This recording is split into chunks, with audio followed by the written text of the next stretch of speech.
ನೀನು ಡಾಕ್ಟರ್ ಆಗಬಾರ್ದಾಗಿತ್ತು, ಮತ್ತೆ ನೀನು ಚರ್ಚ್ ಫಾದರ್ ಆಗ್ಬೇಕಾಗಿತ್ತು. ನಾನು ಫಾದರ್ ಆಗಿದ್ರೆ ಇವ ಚಾದರ್ ಮಾಡ್ತಿದ್ದ.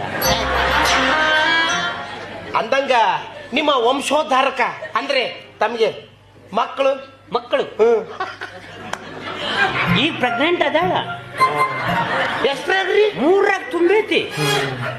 ನನಗ ನಿನಗ ಸುಮ್ಮನೆ ಒಂದ್ 2 ತಿಂಗಳು ಇದ್ದು ಹೋಕ್ಕವ. ಹೌದು ಹೌದು ಹೌದು, ನನಗೆ ಇವಾಗ 3 months. ಓ ನಿಮಗೆ 3 months. ಹಾಗಾದ್ರೆ ನಿಮ್ಮ ಚೊಚ್ಚಲ ಹೆರಿಗೆ ಇದ ಕೈಯಾಗ ಆಗಂಗ್ ಕಾಣತ್ತ. ಕೈಕೋ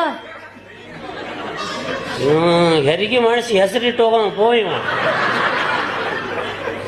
ಏನು 3ರಾಗ 3ರಲ್ಲಿ ತುಂಬಿದೆ, 4ರಲ್ಲಿ ತುಳುಕಿದೆ ಅಷ್ಟೇ ಹೇಳೋದು, ಮತ್ತೇನೈತಿ? ಅಯ್ಯೋ ಇಲ್ಲಿದ್ ಉಸಾಬ್ರಿ ಮಾತುಗಳು ಮಾತಾಡಿದ್ವಿ, ಮೇನ್ ಮಾತಾಡ್ಲಿಲ್ಲ. ನಿಮ್ ಹೆಸರಾಗ ಗೊತ್ತಾಗ್ಲಿಲ್ಲ.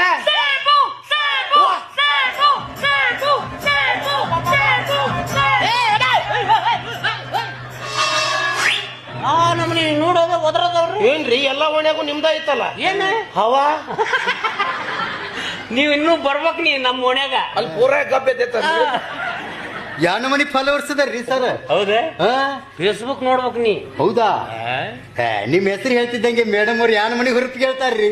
ದಿವಸ ಒಂದ್ ಹಣ್ಣು ಕೊಡ್ತೇನೆ ಅಕ್ಕಿಗೆ. ಯಾವ್ದು? ಸೇಬು. ಅವನ ಕೊಳತೋಗಿರೋ ಬಾಳೆಹಣ್ಣು ತೆಗದನ್ನ ಸೇಬು ಅಂತೀವ. ಏನ ಅಂದವ ಅವನಿಗೆ ಹಿಂದ್ ಗುಣಗುಣ ಅನ್ನೋ ಚಟಾಣೆ ಬಿದ್ದೈತಿ ಅವನಿಗೆ. ನೋಡ್ರಿ ಸಾಹೇಬ್ ಅವ್ರ, ನಾನ್ ನನ್ನ ಕಂಡೀಷನ್ ಹೇಳ್ಬಿಡ್ತೀನಿ. ಏನಪ್ಪ? ನೀವು ನನಗೆ ಒಟ್ಟ ಬಾಡಿಗೆ ಕೇಳಬಾರ್ದು. ಅಂದ್ರೆ ಪುಕ್ಷಟಿ ಇರವ ನೀ. ಹಂಗಲ್ರಿ, ನೀವ್ ಯಾವಾಗ ಭೇಟಿ ಆಗ್ತೀರಿ 1 ಲಕ್ಷ ರೂಪಾಯಿ ಒಗದೆ ಬಿಡ್ತೀನಿ ನಾ. ಹಿಂಗ 1 ಲಕ್ಷ ನಿಮ್ಗಾದ ಏನು ಕಮ್ಮಿ ಮಾಡೀನಿ? 15 ಮನಿ ಬಾಡಿಗೆ ಬರ್ತೈತಿ, ಇದು 1 ಲಕ್ಷ ಬರ್ತೈತಿ. ಏನ್ ಕಮ್ಮಿ ಮಾಡೀನಿ ನಿನಗೆ? ಏನು ಕಡಿಮೆ ಮಾಡಿಲ್ಲ.